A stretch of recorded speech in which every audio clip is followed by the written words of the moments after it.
వేరన్నా మీరు మీ అభిప్రాయం? ఇప్పటి వరకు అయితే ఏమి హామీలు ఇచ్చింది ఏం లేదు. 100% జీరో. కాంగ్రెస్ అయితే జీరో. అంటే 6 గ్యారెంటీలు అమలు చేస్తున్నాం అంటున్నారు. ఇప్పుడు ఒక రైతు బంధు లేదు, 5 ఎకరాల భూమి పడలేదు, 3 ఎకరాలు అది కొందరు పడ్డాయి, కొందరు వాళ్ళు మా గ్రామంలో కూడా ఇప్పటికి 50% పళ్ళు ఖాతాలలో.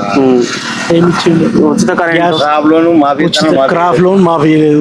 ఉచిత కరెంటు మొన్న ఒక బిల్లు అల్లా ఊర్లో సగం మందికి వచ్చినాయి, సగం మందికి రాలేవు. 500 గ్యాస్ సిలిండర్ నిన్నైతే తీసుకున్నాం మేము. తీసుకుంటే గవే 49 రూపాయలు పడ్డాయి. మండలికి పోతే ఏమంటారు అంటే మీరు గ్యాస్ గోదాం కోవాలి, ఒక లీటర్ తీసుకురావాలి. గ్యాస్ గోదాం పోయిన లీటర్ అయితే తీసుకొచ్చి ఇచ్చినాం. మళ్ళీ ఇప్పుడు తీసుకుంటే అస్తదా రాదా అనేది ఏర్పడుతుంది. తెలుసు.